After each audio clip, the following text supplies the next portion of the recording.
നമസ്കാരം. കടങ്ങൾ ജീവിതത്തിൽ വാങ്ങാത്തതായിട്ട് ഒരു വ്യക്തികളും തന്നെ ഉണ്ടായിരിക്കില്ല എന്നുള്ളതാണ് എനിക്ക് തോന്നുന്നത്. കടങ്ങൾ നമ്മളുടെ ജീവിതത്തെ അല്ലെങ്കിൽ നമ്മളുടെ ഭാവിയെ പ്രതികൂലമായിട്ട് ബാധിക്കാതിരിക്കാൻ എന്ത് ചെയ്യാൻ പറ്റും? നമുക്ക് നോക്കാം. നമ്മൾ കടങ്ങൾ വാങ്ങിയിട്ടില്ലാത്ത ഒരു വ്യക്തിയാണെങ്കിൽ ഏറ്റവും ആദ്യം ചെയ്യാൻ പറ്റുന്ന നിങ്ങളുടെ വരുമാനം എന്താണോ അതിനെ കൃത്യമായിട്ട് ഒരു പ്ലാനിങ്ങോട് കൂടി മുന്നോട്ട് കൊണ്ടുപോകാൻ വേണ്ടി ശ്രദ്ധിക്കുക എന്നുള്ളതാണ് നമുക്ക് അതിൽ ആദ്യം ചെയ്യാനുള്ള കാര്യം. നമ്മുടെ വരുമാനം എന്താണോ അതിൽ നിന്നുകൊണ്ട് നമ്മൾ ജീവിക്കാൻ നമ്മൾ തയ്യാറായി കഴിഞ്ഞാൽ നമുക്ക് ഒരു തരത്തിലും പിന്നീട് കടങ്ങൾ വാങ്ങാതിരിക്കാൻ നമുക്ക് ശ്രദ്ധിക്കാം. ഇപ്പൊ ബജറ്റിങ്ങിന്റെ കാര്യം, അതുപോലെ തന്നെ നമുക്ക് ഒരു എമർജൻസി ഫണ്ട് ഉണ്ടാവേണ്ട കാര്യത്തെ കുറിച്ചൊക്കെ ഞാൻ ഇതിനു മുമ്പ് ചെയ്ത വീഡിയോകൾ വിശദമായിട്ട് പറഞ്ഞിട്ടുണ്ട്. അപ്പോൾ ഒരു എമർജൻസി ഫണ്ട് നമ്മുടെ ബജറ്റ്, നമ്മുടെ വരുമാനത്തിൽ നിന്നുകൊണ്ട് നമുക്ക് ഒരു കൃത്യമായിട്ടുള്ള ഒരു ബജറ്റ് ഉണ്ടെന്നുണ്ടെങ്കിൽ നമുക്ക് വളരെ നല്ല രീതിയിൽ തന്നെ മുന്നോട്ട് പോകാൻ സാധിക്കും. ഇനി അത് നമ്മൾ ശ്രദ്ധിക്കേണ്ട ഒരു കാര്യം എന്ന് പറഞ്ഞാൽ, ഒരു എമർജൻസി ആവശ്യങ്ങൾ വന്നു, നമ്മളൊരു കടം വാങ്ങാൻ നമ്മൾ നിർബന്ധിതനായി, നമുക്കെങ്ങനെ അതിനെ അതിജീവിക്കാം? ഒരു കടങ്ങൾ വാങ്ങാൻ നമ്മൾ നിർബന്ധിതനായി കഴിയുമ്പോൾ നമ്മൾ അവിടെ ശ്രദ്ധിക്കേണ്ട കാര്യം എന്ന് പറഞ്ഞാൽ, എപ്പോഴും ഏറ്റവും കുറഞ്ഞ ഇൻട്രസ്റ്റ് റേറ്റിൽ കിട്ടാവുന്ന ഭാഗത്തു നിന്ന് നമ്മൾ കടങ്ങൾ വാങ്ങാൻ തയ്യാറാവും. അങ്ങനെ തയ്യാറാവുമ്പോൾ ഇന്ന് പല വ്യക്തികളും അറിയാതെ ചെയ്തു പോകുന്ന കുറെ കാര്യങ്ങളുണ്ട്. അതായത് പല വ്യക്തികളെ എടുത്തു കഴിഞ്ഞാൽ അവരുടെ കയ്യിൽ ക്രെഡിറ്റ് കാർഡ് ഉണ്ടായിരിക്കും, EMI-കൾ 5-6 ഉണ്ടായിരിക്കും, ഹൗസിംഗ് ലോൺ ഉണ്ടാവും, കാർ ലോൺ ഉണ്ടാവും, ഇനി മറ്റ് ചെറുകിട ബാധ്യതകൾ വേറെ ഉണ്ടായിരിക്കും. അപ്പൊ അത്തരം സാഹചര്യങ്ങൾ വരുമ്പോൾ ഇതെല്ലാം കൂടി ഒറ്റ ലോണാക്കി മാറ്റിയെടുക്കാൻ ശ്രദ്ധിക്കുക എന്നുള്ളതാണ് നമുക്ക് ചെയ്യാനുള്ള കാര്യം.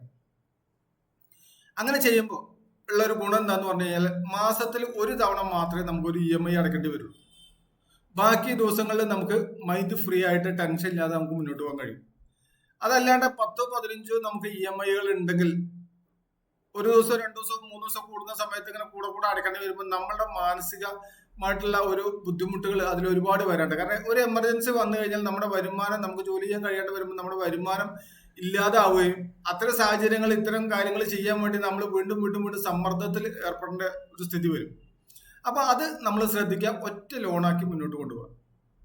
ഇനി അതുപോലെ തന്നെ നമുക്ക് പല വ്യക്തികളും അത്യാവശ്യമല്ലാത്ത കാര്യങ്ങൾക്ക് വരെ EMI എടുക്കുന്ന രീതി കാണുന്നുണ്ട്. പ്രത്യേകിച്ച് മൊബൈല് ഓരോ വർഷവും കഴിയുന്നവരും പുതിയ മോഡലുകൾ ഇറങ്ങും.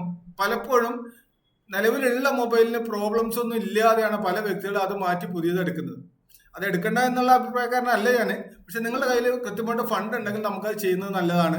അതേ സ്ഥാനത്ത് EMI ആയിട്ട് നമ്മൾ കടം വാങ്ങിയിട്ട് നമ്മൾ ഇത് ചെയ്യാൻ മെനക്കെടുമ്പോൾ ഒരു എമർജൻസി അപ്പുറത്ത് വരുന്ന സമയത്ത് നമുക്ക് നമ്മുടെ വരുമാനത്തിനേക്കാൾ കൂടുതൽ ചിലവായിട്ട് മാറും. അപ്പൊ അവിടെ നമ്മൾ ഒരു 6 മാസം അല്ലെങ്കിൽ ഒരു കൊല്ലം കൂടി നമ്മൾ നിലവിലുള്ള ഫോണുമായിട്ട് മുന്നോട്ട് പോയി കഴിഞ്ഞിട്ട് നമ്മുടെ കയ്യിൽ ഫണ്ട് ആയി കഴിഞ്ഞിട്ട് നമ്മൾ അതിലേക്ക് വേണ്ടിയിട്ട് നമ്മൾ പുതിയതൊന്നും എടുക്കുകയാണെങ്കിൽ കുറച്ചും കൂടെ നല്ലതാണ്. അങ്ങനെ നമ്മൾ ചെയ്യാൻ നമ്മൾ തയ്യാറാവുക. ഇനി അതുപോലെ തന്നെ അത്യാവശ്യ കാര്യങ്ങൾക്ക് വേണ്ടി മാത്രം നമ്മൾ ലോൺ എടുക്കുന്ന ഒരു രീതിയിലേക്ക് നമ്മൾ മൈൻഡ് സെറ്റ് ചെയ്യണം. അല്ലെങ്കിൽ എന്താ സംഭവിക്കുന്നതെന്ന് വെച്ച് കഴിഞ്ഞാൽ, വേണ്ടതിനും വേണ്ടാത്തതിനൊക്കെ നമ്മൾ എടുക്കുമ്പോൾ നമ്മുടെ വരുമാനം എന്താണോ അതിൽ കൂടുതൽ നമുക്ക് ലോണുകൾ അടയ്ക്കേണ്ടതായിട്ട് വരും. ഇനി അതോടൊപ്പം തന്നെ നമുക്ക് അങ്ങനെ ഒരു സ്ഥിരം നമ്മളൊരു EMI അടയ്ക്കേണ്ട വ്യക്തികളാണെങ്കിൽ നിങ്ങൾ അവിടെ ചെയ്യേണ്ട മറ്റൊരു കാര്യം എന്ന് പറഞ്ഞു കഴിഞ്ഞാൽ, ലൈഫ് ഇൻഷുറൻസ്, ഒരു ഹെൽത്ത് ഇൻഷുറൻസ് നിർബന്ധമായിട്ട് എടുത്തു വെക്കണം. കാരണം പെട്ടെന്ന് നമുക്ക് ഏതെങ്കിലും തരത്തിലുള്ള എന്തെങ്കിലും സംഭവിക്കുന്ന സമയത്ത്, അപ്രതീക്ഷിതമായിട്ട് മരണമോ അല്ലെങ്കിൽ കാര്യങ്ങൾ എന്തെങ്കിലും സംഭവിക്കുന്ന സമയത്ത് നമ്മുടെ ഹൗസിംഗ് ലോണോ അല്ലെങ്കിൽ കാർ ലോണോ അല്ലെങ്കിൽ മറ്റുള്ള EMI-കളെല്ലാം നമ്മുടെ വീട്ടുകാർക്ക് ബാധ്യതയായിട്ട് മാറും. അതേ സ്ഥാനത്ത് ഒരു ലൈഫ് ഇൻഷുറൻസ് ഉണ്ടെന്നുണ്ടെങ്കിൽ അത് ഇൻഷുറൻസ് കമ്പനി അവിടെ കവർ ചെയ്യും. ഇനി ആരോഗ്യപരമായിട്ടുള്ള എന്തെങ്കിലും പ്രശ്നങ്ങൾ, മാരകമായിട്ടുള്ള എന്തെങ്കിലും അസുഖങ്ങളോ കാര്യങ്ങളോ വരുമ്പോൾ നമുക്കൊരു ഹെൽത്ത് ഇൻഷുറൻസ് ഉണ്ടെന്നുണ്ടെങ്കിൽ നമുക്ക് അതിൽ ട്രീറ്റ്മെന്റ് കഴിഞ്ഞ് നമുക്ക് പോരാൻ പറ്റും. ഈ ഒരു ചെറിയ എമൗണ്ട് മാത്രമേ അതിലേക്ക് വേണ്ടി മാറ്റി വെക്കേണ്ടുള്ളൂ. അപ്പൊ ഈ 2 കാര്യങ്ങളും നമ്മൾ കൃത്യമായിട്ട് നമ്മൾ ശ്രദ്ധിച്ചുകൊണ്ട് നമുക്ക് മുന്നോട്ട് പോകാൻ ശ്രദ്ധിക്കാം. ഇനി അതുപോലെ തന്നെ നമ്മൾ വളരെ ശ്രദ്ധിക്കേണ്ട ഒരു കാര്യം, കഴിഞ്ഞ ദിവസം എൻ്റെ ഒരു സുഹൃത്ത് ഒരു ഉത്സവത്തിന് പോയ സമയത്ത് അദ്ദേഹത്തിന്റെ പേര് അവിടെ അനൗൺസ് ചെയ്യുന്നുണ്ട്, ഇത്ര രൂപ സംഭാവന നൽകിയ വ്യക്തി എന്ന് പറഞ്ഞിട്ട് മൈക്കിൽ കൂടെ 2-3 തവണ പറയുന്നത് കേട്ടു. പക്ഷെ തൊട്ടടുത്ത ദിവസം ഞാനൊരു ബാങ്കിൽ ചെന്ന് അദ്ദേഹത്തെ അവിടെ വെച്ച് യാദൃശ്യമായി കാണി, എന്താണ് ഇവിടെ എന്ന് വെച്ചപ്പോൾ ലോൺ എടുക്കാൻ വേണ്ടി വന്നതെന്ന് പറഞ്ഞു. അപ്പൊ ഞാൻ ചോദിച്ചു എന്താ ഇങ്ങനെ ഇന്നലെ അവിടെ അനൗൺസ്മെന്റിലൊക്കെ ചെയ്യുന്ന കേട്ടല്ലോ എന്ന് പറഞ്ഞപ്പോൾ അദ്ദേഹം പറഞ്ഞ കാര്യം എന്ന് പറഞ്ഞു കഴിഞ്ഞാൽ അവിടെ കുറെ പേര് വന്നിട്ട് ഒരു സമ്മർദ്ദം ചെലുത്തിയപ്പോൾ ഞാൻ കയ്യിലുണ്ടായിരുന്ന പൈസ എടുത്ത് കൊടുത്തു, അതങ്ങനെ ചെയ്തു. പക്ഷെ പെട്ടെന്ന് എന്റെ റോളിംഗ് ഒന്ന് കറക്റ്റ് ആക്കാൻ വേണ്ടിയിട്ട് ഞാൻ ലോൺ എടുക്കാൻ വേണ്ടി വന്നതെന്ന്.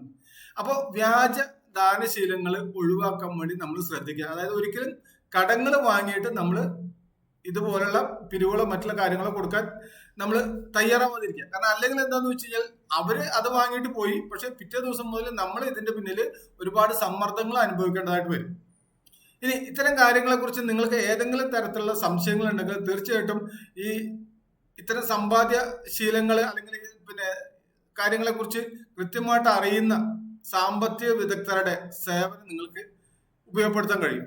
അപ്പൊ അത്തരം കാര്യങ്ങൾ നിങ്ങൾക്ക് കൃത്യമായിട്ട് മനസ്സിലാക്കിക്കൊണ്ട് നമ്മുടെ ഓരോ ചിട്ടയായിട്ടുള്ള രീതിയിൽ നമ്മൾ മുന്നോട്ട് പോകാൻ ശ്രദ്ധിച്ചു കഴിഞ്ഞാൽ നമ്മുടെ ജീവിതത്തിൽ വരാവുന്ന ഒരുപാട് കടങ്ങൾ, ഒരുപാട് സമ്പാദ്യങ്ങൾ നമുക്ക് ഉണ്ടാക്കിയെടുക്കാനും കടങ്ങൾ ഒഴിവാക്കിയെടുക്കാനും നമുക്ക് അതിലൂടെ സാധിക്കും. അപ്പൊ ഇത്തരം കാര്യങ്ങളെ കുറിച്ച് നിങ്ങൾക്ക് ഏതെങ്കിലും രീതിയിൽ ഞാൻ ഈ പറഞ്ഞ കാര്യങ്ങൾ നിങ്ങൾക്ക് പ്രയോജനപ്പെട്ടു എന്നുണ്ടെങ്കിൽ താഴെ കാണുന്ന കമന്റിൽ നിങ്ങൾക്ക് രേഖപ്പെടുത്താം. ഇനി ഏതെങ്കിലും സംശയങ്ങളുണ്ടെങ്കിൽ എൻ്റെ വാട്സപ്പ് നമ്പറിൽ നിങ്ങൾക്ക് മെസ്സേജ് അയക്കാം. കൃത്യമായിട്ട് തന്നെ നിങ്ങളുടെ അറിവുകളിലേക്കായിട്ട് പരമാവധി പ്രയോജനം ലഭിക്കുന്ന രീതിയിൽ കാര്യങ്ങൾ പറഞ്ഞു തരാൻ വേണ്ടി എനിക്ക് സാധിക്കും. Thank you.